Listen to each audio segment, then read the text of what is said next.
well, let's get started. Just have a few questions for you both. First question is, I know that both of you have played Dungeons and Dragons before. What are your thoughts about the Never Stop Blowing Up system compared to Dungeons and Dragons? How did you like it? How did you feel it fit within the context of the story? It's like the ADHD kid's dream to Yeah. Dungeons and Dragons, really, Oh because yeah. it's like constant dopamine chasing. Um, it was really really fun, and it just keeps it fast and it keeps it quick and nimble. Um, and I think like we kind of broke it a few times. Yeah, yeah, yeah. Definitely seems like it. Yeah, I mean, it's just a system that, I think when you're playing tabletop games live, there's an element like I think what makes it's exciting for folks is the fact that there is a level of excitement to it. So with that, I think that you're just you're just kind of like building this extra level of excitement, being like with every roll, they might blow up. And if they blow up, something cool happens. Hmm. So Ify, we saw that you had 60 seconds to be the GM and never stop blowing up. Is there anything that you wish you had done or wanted to do if you had more than just 60 seconds? I think I did everything that I could have done in that time, in that moment. If I there was, served. yeah, I served, I did. If there's always something more you can add, some more wild wackiness that you can fit in there. Some weird, like long-standing change I can add. But in the end, it's been like, yeah, it's been just a blast. Jacob, how did you come up with the concept for the relationship between Dang and Rashab? And I'm sorry if I mispronounced it. I watch these with the subtitles on, so I For can spell sure. that very well. Yeah, you did wonderfully. Thank you. Um, that was actually like the first kernel of information where I just was like, I was in a very, very, very deep rabbit hole of people who channel aliens. There are people who channel aliens and people listen to them, and there's all these different like languages and aliens, and I was just like really down bad in a rabbit hole and was Mhm. like, what do you do with data? You use it for comedy. Okay, okay. We talked to Rekha earlier, and she mentioned that some of like the key parts of her character, she literally came up on the fly, like at the table, like pieced it together, like in real time. For both of you, were there moments like that? How much time did you spend, like I guess, like theory crafting your characters heading into this? Oh man. For me, not much. I kind of like came in swinging. I knew I wanted to be Vin Diesel, and so that's all there was to it because I knew the bit of what I was doing. I knew what I was making fun of. I knew what I was trying to. I knew what I was trying to like, kind of parody. So for me, a lot of it was just me. What are ways I can just live out the fantasy that I've always had, which is wanting to be in a Fast and Furious movie. So it was more, my experience was more of a playground than than like coming up with bits. It's like, yeah, what's this thing from the movie that I love? Let me do that here. Yeah, I came up with Dang first. I just sort of like slowly built, like I said, like I had that channeling idea, and then I kind of put the punk building block on top of that because of just my influence of being from Southern California and like knowing a bunch of crusty dudes from San Bernardino. And then I put Beardsley and I's relationship on top of that.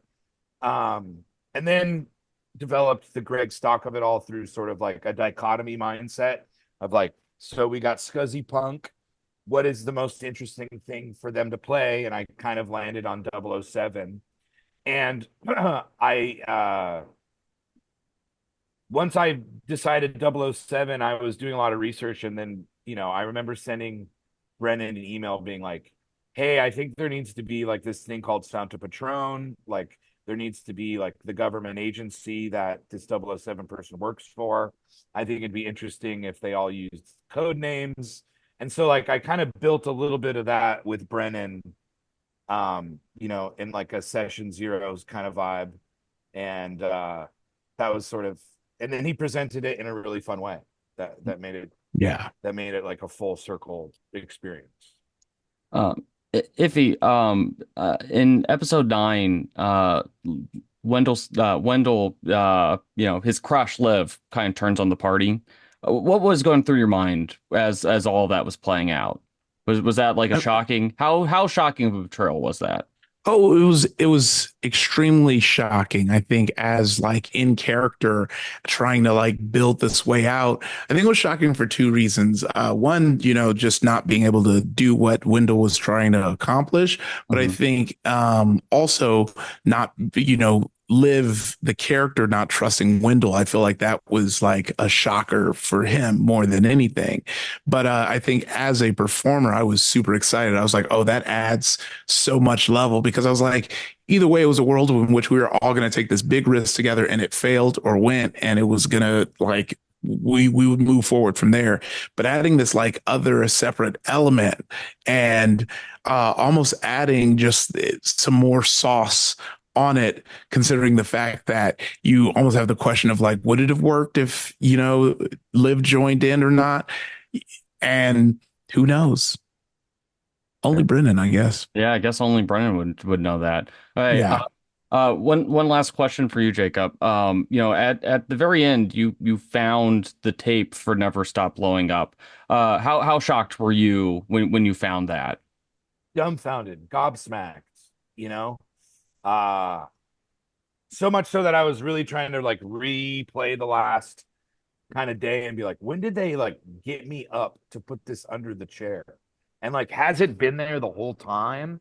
Like, when did they put that under the chair? Episode 1, episode 6? Like, um, it was extremely exciting and like very rewarding and you know, challenging for me to be like, I'm having a big moment and I'm just gonna like let it be a moment for me. Okay. Yeah. And Yeah. I guess a solid follow-up question to that, action movies, the one of the best parts about them is they always have sequels. Would you both want to be in a sequel for Never Stop Blowing Up? I guess knowing, Oh, We yeah. were kind of talking about it, and like, I think it would be really fun to do a different movie genre. Oh, yeah. Maybe it's a different like group of kids where they get sucked into a sci-fi, or they get sucked into a Power Ranger or a Starship Trooper or whatever. Yeah, I super super duper agree with that. I think that, as fun as it would be to revisit some of these characters, I think their story is kind of told, and now it'd be fun to just come up with, a group of another weirdos in a completely different movie and see how that shakes out. I think that's such a great idea. I was in it the moment he said it. amazing, amazing. Okay, Peter, do you want to end things with a lightning round question? Yeah, we always Hell finish these yeah. up whenever we interview Dimension 20, Critical Rolecast. We always like to do a little lightning round at the very end. And Iffy, we know you're a big anime fan, and anyone that has watched Game Changers knows that this isn't even Jacob's final form. And Yeah. so basically, you're playing in the 80s equivalent of an isekai. So the lightning round is this. Which of the following is not a real isekai? Oh, okay. So, of these, at least one is not a real isekai. Your first option, option A, Heat the Pig Liver. A manga fanatic dies after eating raw pig liver, gets reincarnated as a pig in a fantasy world, and meets the world's only pig telepath. Option B, I run an isekai delivery service. A delusional man keeps hitting people with his delivery van, who he calls Truck Coon, as he thinks that sending them to an alternate world, but in reality, he's just hitting people and he's wanted by the police. Or option C, I divorced the legendary hero.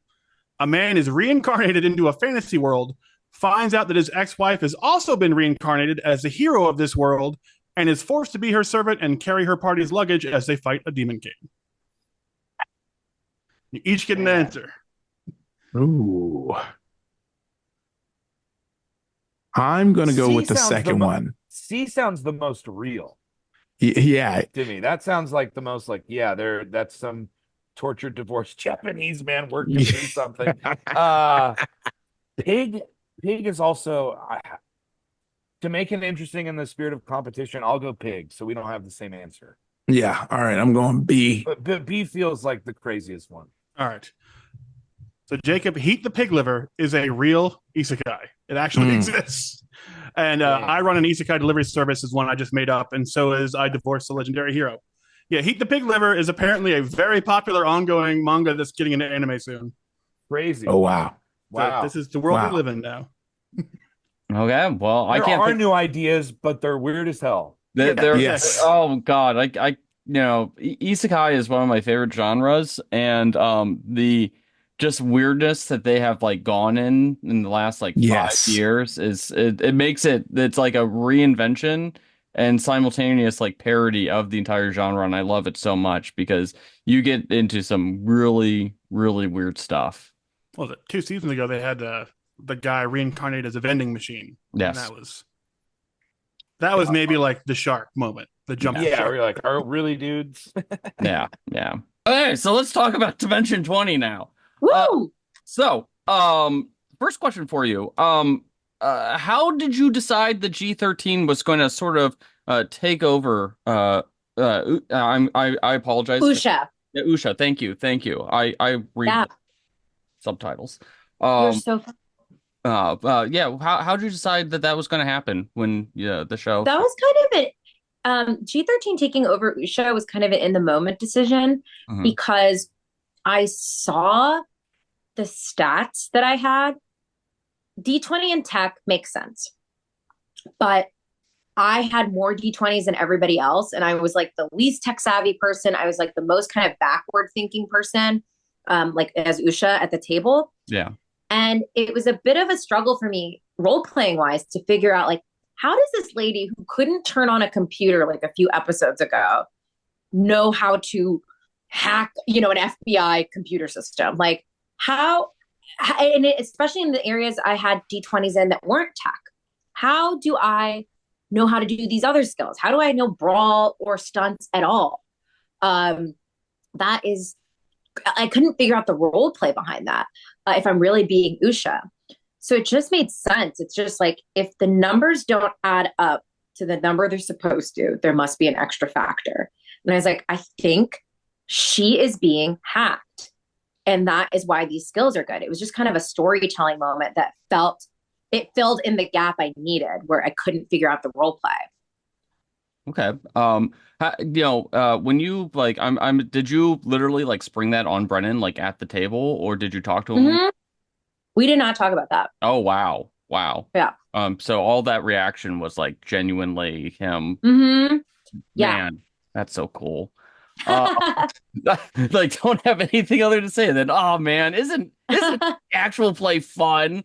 It's incredible.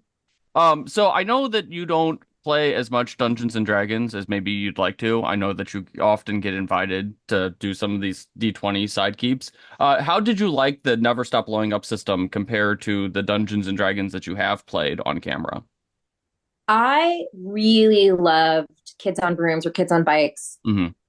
Because as someone who has played Dungeons and Dragons 4 times, and all 4 times they were on camera, it is a much easier system for me to sink my teeth into because I am very good at games. You don't know that if you watch me on D20 because I'm hopping in at level 15 Barbarian in season 1, or my first game. It is so hard to play at that level for me. But when I can understand rules, I really do love the game a lot more because I can learn where they bend and learn how they work. And I can find those cool storytelling moments just on a personal note of like, oh, I understand all my skills are up here, but that doesn't make sense to me given my character. Whereas in 5e, sometimes I'm overwhelmed by the amount of information on my character sheet that I have and I have the potential to do. that's the thing too, you realize afterwards, did you know that you have this ability and you could have done that? And you're like, no, I didn't. I didn't know that. I'm sorry. And just with the kids on broom system, there was much less of that. There was much less of that forgetting what you have the ability to do. Because it's like, I can do 8 things. I can either do them at a, possibility of a 4, a possibility of a 6. It was just so much easier to wrap my head around. Yeah. Yeah. No, that makes absolute sense. In one of the most recent episodes that aired, Brennan offers everyone to become GM for 60 seconds. What would you have done if you had taken Brennan up on that offer? Yes, you guys haven't seen the finale. Oh, no, I got the screeners while I was in Hawaii and didn't get a chance to watch it. Okay, well, interesting. Okay, well, here's what I'll say to you, Christian. Yeah. If it happens, I do a perfect job and there are no mistakes that ever get made. I've seen you on various game shows and programming before, so obviously that is true. Yeah, I've never made a mistake on any of the shows I've ever been on, and this is no exception. Yep, absolutely. Okay, fantastic. Kind of associated with that question. What was the most unexpected thing that you found yourself doing as G13 this season? I did not anticipate the hacking thing. I did not anticipate that at all. That was purely just because my numbers were so high and it didn't make sense to me in the character whole life of Doug Ferusha to be so good at all of these random things. If there had been like a D20 and like crocheting or like organizing or something, I would have been like, oh yeah, that makes total sense. She's unhackable. But the way the dice were speaking really did surprise me. Okay. All right. Well, I'm going to turn it over to Pete. Pete usually does lightning rounds when we do these interviews. Oh, great. So he's got one specially prepared for you. So yeah, a little quick lightning round here. And so Never Stop Blowing Up is based on 80s action movies. So which of the following is not a real 80s action movie? 4 choices. First one is Hell Comes to Frogtown. One of the last virile men on Earth has to save human women kidnapped by inexplicably rampaging frogmen. Number 2 is Space Invasion. A man is sucked into his favorite arcade game where he must pilot a spaceship to destroy the invading aliens and escape back to the real world before he misses his custody hearing for his son. Death Spa. An exclusive weight loss spa is terrorized by a poltergeist who turns exercise equipment into killing machines and only the fitness instructors can stop him. Or Biggles! ! A man named Biggles realizes that the Germans are traveling through time to create a superweapon to win World War I, and only Biggles has the time-hopping power to stop them. Oh my God. What's so sick is I have so many friends who read sci-fi and they'll read any level of sci-fi that all of these sound real. Because they'll read the stuff that was written like on a bus to the airport and it's like 10 cents on Amazon. I'm going to say, like Biggles is too specific to not be real. So I'm just going to take that one out. The weight loss thing is so sad, but that sounds real. And like we had such an anti-fat craze in the 80s. So that sounds real. The one about maybe the alien, what would it be? You're right. Space Invasion is fake. Space Invasion did not exist. Hell Comes to Frogtown stars Rowdy Roddy Piper. And Biggles is real, and it's called Biggles: An Adventure in Time. I fucking love being right. That rules. Any other lightning round questions, Pete? Oh no, I figured that we were at this point. We were just we would just be talking about what our various Smarty Pants categories would be if we ever did it. Yeah. Yeah. No. What would they be? Christian's got to go on. Mine is an examination of all the canonical non-virgins in the Marvel Cinematic Universe. There's only like 6 of them. Oh my God.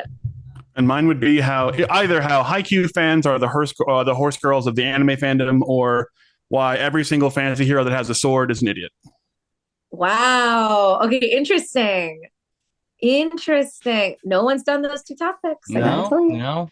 If you ever start doing user submissions, then expect me. Okay, that's good to know.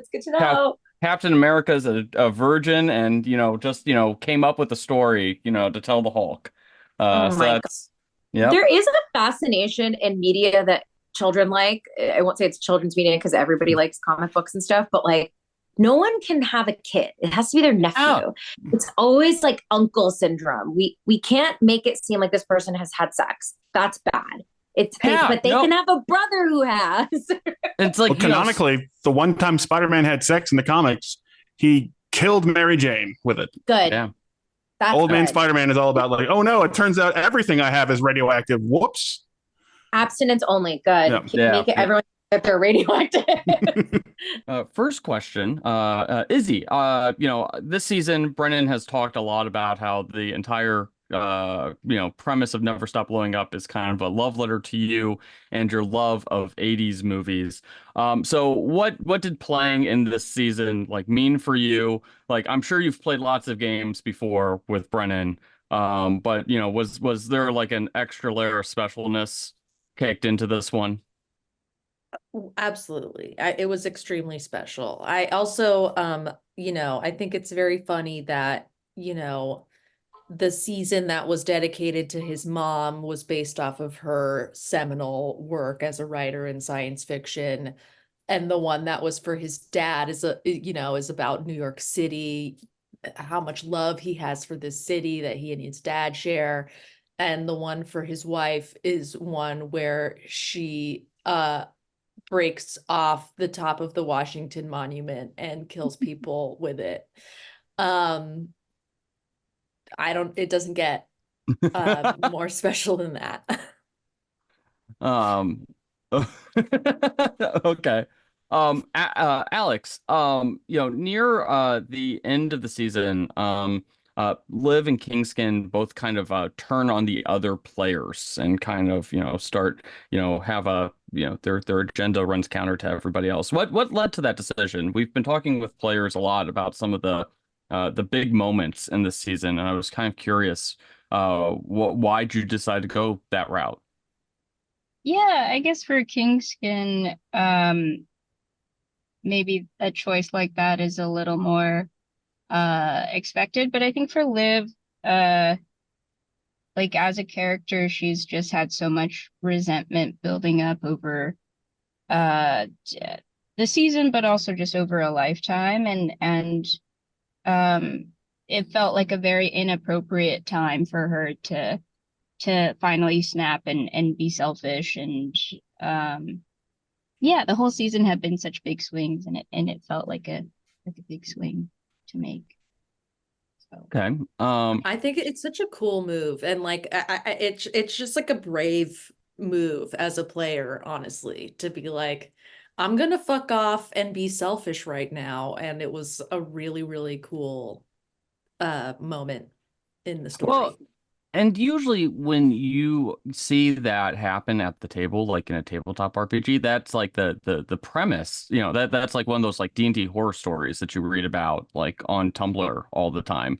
And I think here it like, really it kind of speaks to the level of trust that everyone had at the table, to kind of like, not only, that you could go down that route without, the usual D&D horror stories, but also they kind of, like leaned into it and really let you do that as well. So I think that's really interesting. yeah, I hopefully it wasn't a move made out of malice towards my other players, but more of like, oh, this could potentially serve the story, but it definitely is going to take us on a detour. And yeah, this really trusting that the other players had it and also hopefully wouldn't beat it. Or Did you get a lot of flack for that decision We outside were of? we were screaming at them. they beat me up in the parking lot. No, no. No. They were very supportive. Good, good. So, uh, Izzy, does Paula try to give it another go with Don at the end of the season, or do you think that reunion was more of a heat of the moment sort of thing? No, I think they fully get back together. I think second wedding for sure. Okay, okay, Yeah. okay. I was kind of curious about that. But a question for both of you. Like I apologize. I'm not super familiar with like your level, like how often you play games like Dungeons and Dragons and stuff like that. But I was curious how you liked the not always never stop blowing up system. I almost that always stop blowing up is like the opposite of that. How did you yeah, like always stop. You never blow up, literally. But how did you like that game system? Like, how did you enjoy playing it? Because it's a wonderful showcase for the Kids on Broom system, which doesn't get a lot of love. And I'm just kind of curious, like, what it was like playing in the homebrew version of that. Alex has played multiple versions of it, I think. So they Yeah. even have more experience than I do. Okay. Mentopolis was also Kids on Bikes. Yeah. Okay. Yeah. Absolutely. Yeah. I think it was cool to see the homebrew version and also like learn new things we could do as the season went on, and also kind of be discovering ways where maybe we were getting too powerful too quickly. And yeah, just like really testing the limits, but also, yeah, there was always somehow more ramp to go on. Like it always felt like we were about to drive off a cliff, but then somehow there was more cliff. I don't or we did drive off, but it was fine. Well, that's the premise of action movies, right? Yeah.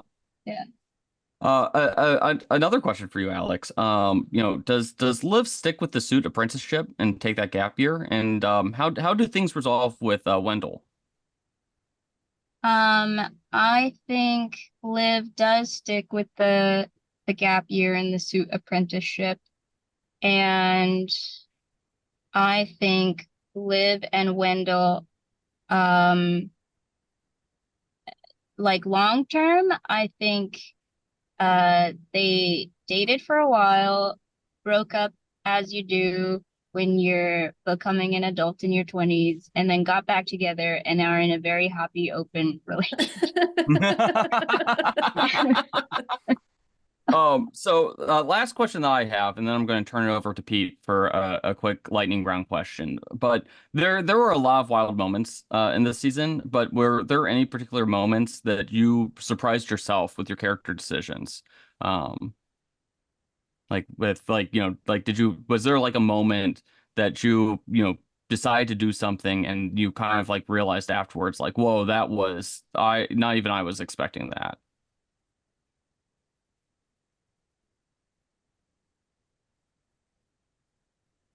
Well, I don't think Kingskin doing the brain surgery, I don't even remember how that even came up. Obviously, that wasn't how my. it happened. We don't remember. It was like full fugue state. I don't know. Everyone was just like catatonic. That was shocking. I But it was definitely successful, right? It was successful. It was very successful. Okay, then why do we always got to bring it up? No, I'm kidding. Yeah, no, that was surprising. Well, I definitely regretted trying to tell what's his face, Johnny Manhattan, that I was a person from the real world. That was a bad decision. My favorite choice, well, there are so many favorite choices. One of my favorites was Jack Manhattan immediately being attracted to himself and trying to make out with himself. Thank you. Oh, amazing. Amazing. All right, Pete, what do you got for us for the lightning round? All right, we always like to end with a little quick lightning round. Never Stop Blowing Up is obviously a love story to 80s movies. So the lightning round question for both of you is, which of the following is not a real 80s movie? We'll give you 4 options. Option A, The Peanut Butter Solution. A ghost scares a boy so badly his hair falls out, but then the ghost feels bad and helps him grow it back, but the twist is the hair just won't stop growing. Option B, heart beeps. A robot couple consummates their love by building their own robot son out of spare parts, and the son is inexplicably voiced by Jerry Garcia of the Grateful Dead. Option C, time chopper. Modern day Nazis have acquired time travel technology, and to stop them from going back and winning World War II for Germany, Special Operative Ray Wolf gets sent back in time with his Apache helicopter to stop them. Or solar babies. In a post-apocalyptic future of gangs of teenage orphans rolling around on roller skates, they must use their roller skating skills to overthrow a fascist military and find a magic orb to bring rains back to Earth. Are you saying that 3 of these are real? 3 of those are real, and 1 I made up. Okay. And I'll let you each answer before I give you the result. Okay. Go for it, Alex. Well, I feel like the like, oh, I should pick this one, to me was Peanut Butter Solution, because yeah, because I get it. But I'm not gonna pick it. But I'm gonna pick Solar Babies because it's too whimsical. What were you gonna say, Izzy? I had the same logic. It is, yeah. It's so crazy that it has to be real. Maybe World War II, whatever that was. Time chopper? Time chopper. Excuse me. All right. Well, it turns out time chopper is correct. That is made up. Wow. Although if you change helicopter to battleship, it is literally an actual movie. There's an actual movie where all that is true, but they send a battleship back in time.